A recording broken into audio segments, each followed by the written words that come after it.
Hello students, today we are going to start the next point which is come under the drugs acting on the CVS. Okay, so drugs acting on CVS त्याच्यामध्ये आपण CHF डिटेलमध्ये बघितला होता.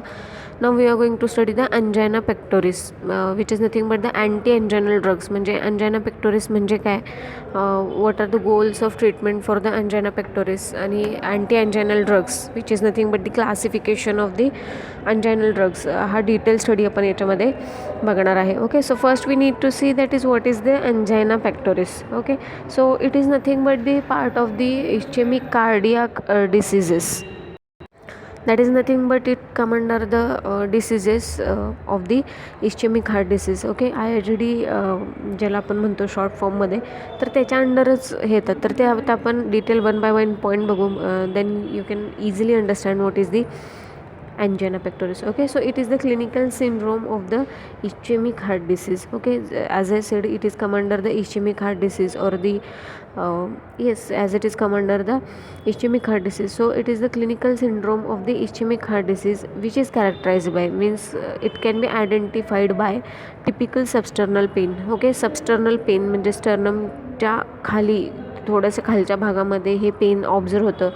तर हे basically कशामुळे होतं, due to the imbalance between the myocardial oxygen supply and demand, that is increased O2 demand and reduction in the supply. Okay, म्हणजे ऑक्सिजनची imbalance between the myocardial oxygen. So first आपल्याला इथे एक हे गोष्ट बघणं गरजेचं आहे.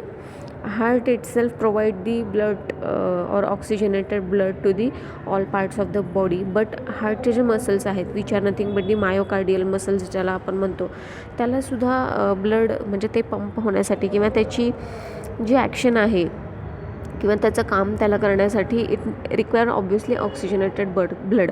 तर ते ऑक्सिजनेटेड ब्लड कशातून मिळतं, थ्रू दी कोरोनरी आर्टरी. तुम्ही ऐकलं असेल. ओके, सो या कोरोनरी आर्टरी काय करत असते, जे ऑक्सिजनेटेड ब्लड आहे ते इटसेल्फ हार्टचे जे मसल्स आहेत which are nothing but the myocardial muscles, त्याला हे प्रोव्हाइड करत असते. ओके, सो बेसिकली काय होतं इथे, हा जो इम्बॅलन्स होतो मायोकार्डियल ऑक्सिजन सप्लायचा, ओके, तर कोरोनरी आर्टरीमधून जाणारं जे ब्लड आहे ते ज्याच्यामुळे ऑक्सिजन मिळतं हार्ट मसल्सला किंवा मायोकार्डियल मसल ज्याला आपण म्हणतो, त्याच्या डिमांड जेवढं आहे तेवढं तिथे सफिशियंट ऑक्सिजन मिळत नाही आणि त्याच्यामुळे काय होतं, इस्चेमिया होतो. म्हणजे हार्ट मसल्स वीक होतात आणि जे मायोकार्डियल मसल्स आहेत ते वीक होतात आणि सफिशियंट क्वांटिटी किंवा तिथे डायस्टोल सिस्टोल जो आहे तो प्रॉपर वेने तिथे होत नाही. So all the things depends on the coronary artery. If the coronary artery blockage is there, okay, so basically coronary आर्टरीचं सपोज ब्लॉकेज असेल तर काय होईल, तिथे जे काही required quantity of the blood आहे किंवा ऑक्सिजन आहे ते तिथे सफिशियंटली मिळणार नाही आणि त्याच्यामुळे काय होईल, तिथे इस्चेमिया होईल आणि मग तिथे वेगवेगळे कंडिशन्स तुम्हाला ऑब्झर्व होतील, लाईक दी अंजाना पेक्टोरिस असेल किंवा मायोकार्डियल इन्फाक्शन असेल. Okay, so it is the clinical syndrome of the ischaemic heart disease. म्हणजे हा ॲक्च्युली इस्चेमिक हार्ट डिसीज आहे. इस्चेमिक हार्ट डिसीज म्हणजे काय, तर जे मायोकार्डियल मसल्स आहेत त्यांना जर ऑक्सिजन व्यवस्थित मिळत नसेल तर जो पार्ट तिथला मायोकार्डियल मसलचा जो टिश्यू आहे, जे टिश्यूज आहेत ते काय होतात, डेड होतात किंवा त्याचं वर्किंग कपॅबिलिटी काय होते, कमी होते due to the lack of the oxygen. आणि त्यामुळे काय होतं, ते मसल्स तिथे डेड होतात. मग त्याच्या अंडर वेगवेगळे डिसीजेस तुम्हाला तिथे डिसऑर्डर्स तिथे तुम्हाला ऑब्झर्व होतात, which are nothing but the angina pectoris और the myocardial infection. Okay, so it is the clinical syndrome of the ischaemic heart disease. म्हणजे इस्चेमिक हार्ट डिसीजचा हा क्लिनिकल सिंड्रोम आहे विच इज कॅरेक्टराईज बाय, जो कशाने characterise केला जातो, identify केला जातो, टिपिकल सबस्टर्नल पेन होतं. ओके, जे टिपिकल सबस्टर्नल पेन म्हणजे स्टर्नम, आपल्याला माहिती स्टर्नमच्या लेफ्ट साईडला जो पार्ट आहे तिथे हर्ट असतो, तर तिथे ते पेन होतं. तर कशामुळे, due to the imbalance between the myocardial oxygen supply and the demand. So increased O2 demand and reduced O2 supply. तर तिथे काय होतं, ऑक्सिजनचं डिमांड इन्क्रीज होतं आणि सप्लाय काय होतं तिथे कंपॅरेटिव्हली कमी होतो. त्याच्यामुळे काय होतं, तिथे जो काही पेन आहे तो ऑब्झर्व होतो. So basically ischaemic heart disease जे आहे ते त्याच्या अंडर हायपरटेन्शन असेल, अंजाना पेक्टोरिस असेल किंवा मायोकार्डियल इन्फेक्शन असेल, यासारखे डिसऑर्डर्स येतात. Okay, so it is characterise by the sudden severe pressing chest pain radiating to neck, jaw, back, arm, which is nothing but the left arm, teeth, occipital region and the epigastric region. Okay, so basically इथे काय होतं, severe chest pain होतं, म्हणजे pressing chest pen, म्हणजे चेस्टवरती काहीतरी ओझं ठेवल्यासारखं, दाबल्यासारखं, press केल्यानंतर जसं पेन होतं तसं पेन तिथे दिसतं किंवा ऑब्झर्व होतं. सो विच इज रॅडिएटिंग टू, म्हणजे त्यासोबत अजून पेन कुठे होतं तर नेकमध्ये, जॉमध्ये, बॅक एरियामध्ये. तुम्ही जर बघितलं तर आता इट इज व्हेरी कॉमन, जर तुमच्या लेफ्ट हँडमध्ये, आर्ममध्ये किंवा बॅक साईडला जर तुम्हाला पेन होत असेल then it come under the all of this things. So आर्ममध्ये किंवा टीथमध्ये. ओके, ऑसिपिटल रिजन जो आहे म्हणजे टीथचा जो रिजन आहे ऑसिपिटल रिजन तिथे किंवा एपिगॅस्ट्रिक रिजनमध्ये हे पेन तुम्हाला ऑब्झर्व होतं. So by these symptoms we can say that the person may be suffering from the angina pectoris. Okay, so first we need to know what is the ischemic heart disease. Okay, as we have seen, this is into definition, that is what is the angina pectoris. जिथे आपण बघितलं, it is the clinical syndrome of the ischemic heart disease. So it is a acute or the chronic form of the cardiac disability arising due to the imbalance between the myocardial supply and demand of the oxygenated blood. Okay, so basically ही disability आहे cardiac मसल्सची. तर ही disability कशामुळे येते? Due to the imbalance between the myocardial supply, myocardium मसल्सना होणारा blood आहे किंवा अल्टिमेटली ऑक्सिजन आहे, त्याचा सप्लाय कमी होतो आणि डिमांड ऑब्व्हियसली जास्त असते. त्याच्यामुळे जे तिथले मसल्सची डिसॅबिलिटी होते, म्हणजे त्याची कपॅबिलिटी कमी होते, त्याच्यामुळे होणारे डिसीज आहेत. It is called as a ischaemic heart disease. Okay, so basically हे कशामुळे होतात? So the reason is very simple, that is आपल्याला माहिती, as I said, that is coronary artery is the artery which is supply the blood to the myocardial muscles. So if coronary artery have a atheroma, म्हणजे coronary आर्टरीमध्ये जर plaque असेल ज्याला आपण किंवा clot असेल, okay, ज्याला आपण अथेरोमा म्हणतो किंवा अथेरोस्क्लेरोसिस, म्हणजे थोडक्यात आपण कोलेस्ट्रॉल लेवल वाढल्यानंतर जे प्लाक होतो त्याला असं बोललं जातं. Okay, so as it is caused by the coronary atherosclerosis and it is also called as a coronary arterial diseases. Okay, so basically याचं रिझन एकच आहे, दॅट इज कोरोनरी अथेरोस्क्लेरोसिसमुळे काय होतं, हे डिसीजेस ऑब्झर्व होतात. तर कोरोनरी अथेरोस्क्लेरोसिसमुळे हायपरटेन्शनसुद्धा ऑब्झर्व होतं, as well as myocardial infarction, म्हणजे अँजायना पेक्टोरिस अल्टिमेटली पुढे मायोकार्डियल इन्फाक्शनमध्ये कन्वर्ट होऊ शकतो. So first step is the hypertension, then angina pectoris, and we can say the myocardial infarction. Okay, so this is the now causes of the angina pectoris. Okay, so आता आपण angina pectoris कशामुळे होतो याचे causes बघणार आहे. So most common is the IHD, ischaemic heart disease. जसं आपण आत्ता डिस्कस केलं त्याच्यावरती, मायोकार्डियल मसल्सना ऑक्सिजनचा सप्लाय कमी होतो, डिमांड आहे तेवढा होत नाही, त्याच्यामुळे मायोकार्डियल मसल्स वीक पडतात आणि त्याच्यामुळे काय होतं, अंजाना पेक्टोरिस तिथे ऑब्झर्व होतो. Then decrease O2 in the coronary blood flow. Okay, so ऑक्सिजनचं लेवल जर करोनरी ब्लड फ्लोमधून कमी होत असेल, then also it can be observe. Then obstruction in the blood vessel by the atheroma. Then in addition त्याच्याशिवाय कशामुळे होऊ शकतो, that is which is nothing but the excessive cold, heavy meals, okay, vivid dreams. Okay, already कसं असतं, directly vivid ड्रीम्समुळे किंवा फक्त heavy मील्समुळे पहिल्यांदा अथेरोमा होतो, म्हणजे तिथे प्लाक जमा होतो आणि त्याच्यामुळे काय होतं, अल्टिमेटली मग तिथे एक रिझन होतं, विविड ड्रीम्स असेल किंवा एक्सेसिव्ह कोल्ड असेल किंवा थोडंसं फिजिकल एक्सर्शन असेल. सो याच्यामुळे काय होतं, ट्रिगर होतो तो disorder. Okay, we can say. So vivid dreams म्हणजे काय, एकदम खूप इंटेन्स ड्रीम ज्याला आपण म्हणू शकतो. देन फिजिकल एक्झर्शन, खूप फिजिकल एक्झर्शन झालं, मग खूप फिजिकल एक्झर्शन झालं तर ऑलरेडी तिथे काय असू शकतो, अथेरोमा असू शकतो. आणि जर फिजिकल एक्झर्शन झालं तर काय होतं, तिथे BP वाढतो आणि अल्टिमेटली रिक्वायरमेंट हार्टची तिथे इम्प्रूव्ह होते फिजिकल एक्झर्शन झाल्यानंतर. But due to the atheroma coronary artery is not able to supply the sufficient quantity of the oxygenated blood, आणि त्याच्यामुळे ते जे मसल्स आहेत, myocardial muscles, these are get paralysed. Okay, so intense emotion etcetera can be precipitate the angina. So these are the some reason, म्हणजे intense emotions असतील, खूप जास्त पटकन इमोशनल होणारा व्यक्ती असेल, पर्सन असेल, इन सच केसेस कंटिन्यू सारखं असंच होत असेल, then also it can be happen. Then there are three types of the angina. First we need to know there are different types of the angina. So three types. First one is the stable or the typical angina, which is very commonly observed. The next one is the Prinzmetal's angina, and third one is the unstable angina. Okay, so one by one आपण हे actually what are the three types हे डिटेलमध्ये बघणार आहे. Okay, so first one is the stable angina. तर actually stable angina म्हणजे काय, unstable Anjana म्हणजे काय, किंवा प्रिन्समेटल अंजना म्हणजे काय, हे जर तुम्हाला माहिती असेल then you able to know the drugs, what kind of drug can be given in such cases, you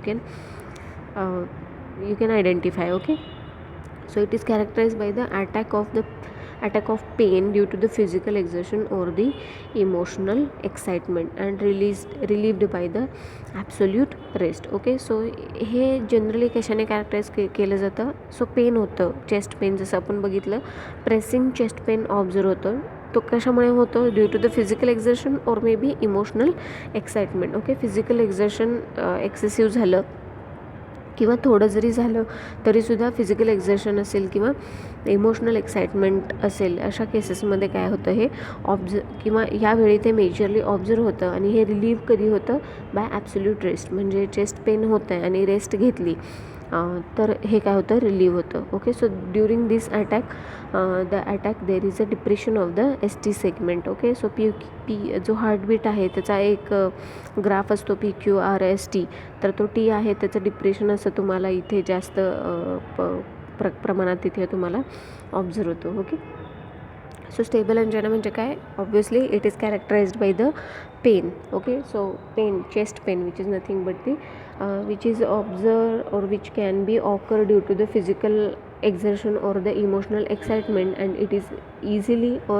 absolutely relieved by the rest. Okay, so this is the stable angina. Next one is the Prinzmetal's variant angina. Okay, so it is characterized by the pain at the rest and do not have the relationship with the physical activity. Okay, so तुम्ही ऐकलं असेल, बसल्या बसल्या heart attack आला आणि death झाली. Okay, so this is come under this one, that is the pain observe होतं.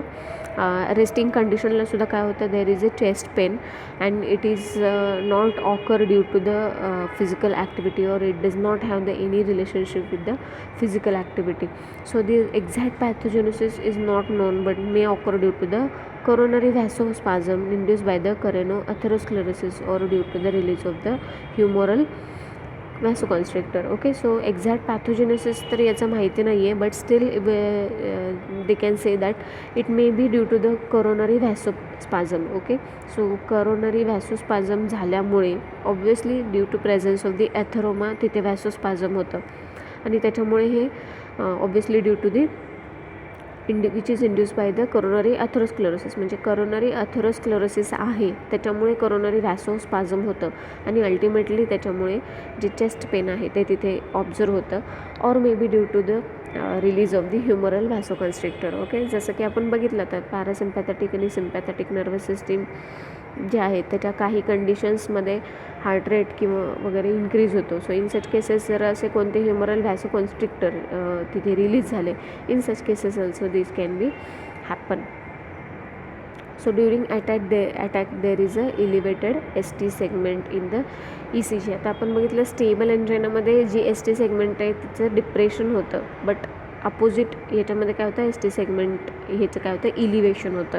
Okay, so the patient respond well to vasodilator like the nitroglycerins. Okay, so याच्यामध्ये बेसिकली आपण काय करतो, जे नायट्रोग्लिसरिन्स आहेत ते नायट्रोग्लिसरिन्स दिले जातात which is act as a vasodilator. Okay, जसं आपण इथं बघितलं व्हॅसोकन्स्ट्रिक्शन ह्युमरल व्हॅसोकन्स्ट्रिक्शन होऊ शकतं किंवा बेसिकली व्हॅसोकन्स्ट्रिक्शन झाल्यामुळे हे होत असतं. ऑब्व्हियसली तिथे व्हॅसोडायलेटर्स जर आपण दिले तर काय होईल, हे रिलीव्ह होऊ शकतात symptoms. Next is the third one is the unstable एंजायना.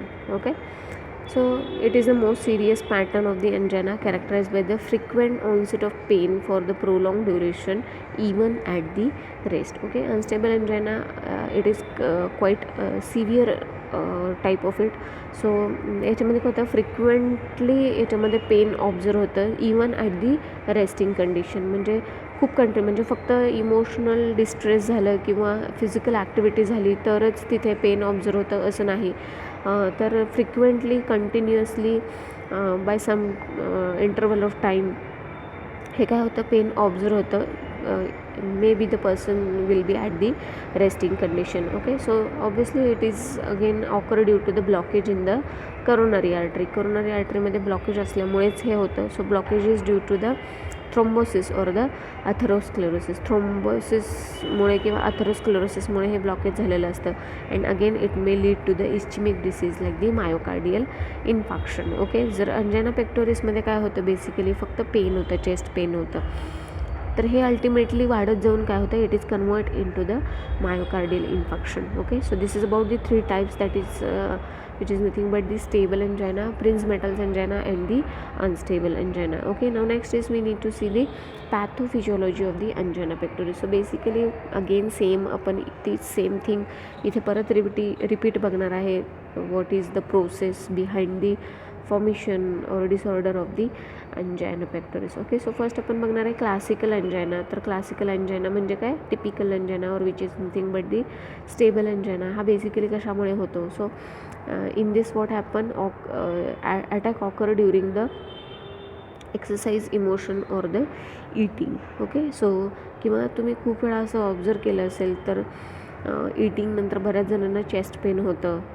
जेवण केल्यानंतर बसलेलं असताना बऱ्याच जणांना चेस्ट पेन ऑब्झर्व होतं. So this is nothing but the same because of the presence of the atheroma in the coronary artery. Okay, so attack occur during the exercise, emotion or the eating. So it subside when the O2 demand is withdrawal. मग हा सबसाईड होतो म्हणजे कमी होतो. कधी होतो, जेव्हा O2 demand sufficient होतो किंवा O2 सप्लाय हा सफिशियंटली केला जातो, हा डिमांडच विथड्रॉ केला जातो. अशा वेळी याचा जो सिम्टम्स आहेत ते सबसाईड होतात. So occur mainly due to the obstruction in the blood flow. हा बेजली कशामुळे होतो, जर ऑब्स्ट्रक्शन असेल ब्लड फ्लोमध्ये, that is the same thing because of the blockage of the coronary arteries. मग तिथे काय होतं, ऑब्स्ट्रक्शन येतो ब्लड फ्लोला. In such cases it can be observe. So due to this what happen, due to this death of the certain myocardial cell take place called as a ischemia. त्याच्यामुळे काय होतं, oxygen sufficiently पुरवला न गेल्यामुळं मायोकार्डियलचे जे काही muscles आहेत ते डेड होतात आणि त्याच कंडिशनला काय म्हटलं जातं, इश्चेमिया असं म्हटलं जातं. ओके, सो त्याच्यामुळे काय होतं, इश्चेमिक पेन इज फेल्ड, ज्याला प्रेसिंग चेस्ट पेन म्हटलं जातं. मग इश्चेमिक पेन ऑब्झर्व होतं and it can be reduce by taking the rest and reducing the workload. Okay, workload reduce करून किंवा रेस्ट घेऊन काय केलं जातं, हे कमी केलं जातं. So drug reduces the cardiac workload and increases the blood flow to the ischemic area. मग ड्रग दिल्यानंतर आपण तिथे ड्रग काय करतात, हे जे वर्कलोड आहे, प्री लोड असेल किंवा आफ्टर लोड, हे डिक्रीज करतात आणि त्याच्यामुळे काय होतं, येस, हे डिक्रीज करतात आणि ते काय करतात, जो ब्लड फ्लो आहे व्हॅसोडायलेशन करून काय करतात, ब्लड फ्लो त्या इश्चेमिक एरियाला सफिशियंटली सप्लाय केला जातो आणि त्याच्यामुळे जो काही इश्चेमिया झालेला आहे पर्टिक्युलर एरियाचा तो फुलफिल होण्याचा तिथे प्रयत्न केला जातो. Okay, so this is about the classical angina. Next one is a Prinzmetal's angina. Okay, so आपण बघितलं Prinzmetal angina is not related to the physical exertion, it can be occur at the rest. Okay, so attack occur during the rest, sleep or the unpredictable. झोपल्या सकाळी उठल्यानंतर कळतं the person is dead. Okay, so heart attack असतो आणि obviously it is a Prinzmetal's type of अंजायना. Okay, so again same reason due to the coronary vasospasm. Coronary आर्टरीजमध्ये जर plaque असेल म्हणजेच अथेरोमा असेल, अथेरोमा जर असेल तर काय होतं, व्हॅसोस्पाझम होतं. ओके, ही आहे करोनरी आर्टरी. याच्यामध्ये जर असा प्लाक असेल म्हणजे कोलेस्टेरॉल जर जमा झालेलं असेल तर काय होतं, इथून हा ब्लड पास होत असतो. तो ब्लड पास होण्यासाठी ही जी स्पेस आहे त्याला सफिशियंट होत नाही आणि त्याच्यामुळे हायपरटेन्शन होतं. अल्टिमेटली कोरोनरी व्हॅसोस्पाझम होतं आणि अल्टिमेटली हळूहळू सारखं असं होऊन काय होतं, जे मायोकार्डियल मसल्स आहेत त्याला काय होतं, कमी ऑक्सिजन सारखं पुरवल्यामुळे these muscles get dead and this is the reason behind this. Okay, so obviously ultimately reduces the blood supply, causes the atrophy, which is nothing but the degeneration of the cardiac muscles. Okay, so atrophy होते म्हणजे oxygen कमी जाऊन degeneration, atrophy होते म्हणजे degeneration होतं म्हणजे cardiac muscles weak होतात. So make damage the conducting tissue. मग जे कंडक्टिंग टिश्यू ज्याच्यामुळे हार्ट पंप होतं त्याला डॅमेज करतात. मग त्याच्यावेळी अँटी एंजायनल ड्रग दिल्यानंतर काय करतात, हे कार्डियाक इस्चेमिया रिलीव्ह करतात. So this is the pathophysiology behind angina pectoris. So we are going to study now we have seen what is the angina pectoris, what are the types of the angina pectoris. Okay, now we are going to see the anti-anginal drugs. Okay, obviously the drugs which are used in a treatment of the angina pectoris are called as a anti-anginal drugs. So what is the goal for the treatment?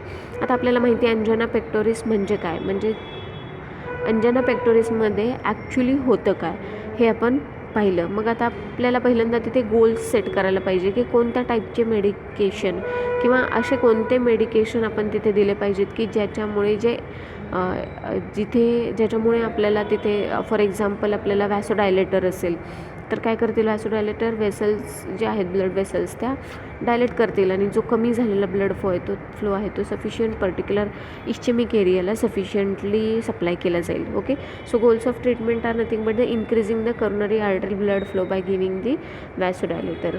The next is the decrease demand on the heart by using the beta adrenergic blocker. Beta adrenergic blocker use करून काय केलं जातं, हार्टचं जे ऑक्सिजनचं demand आहे ते कमी केलं जातं.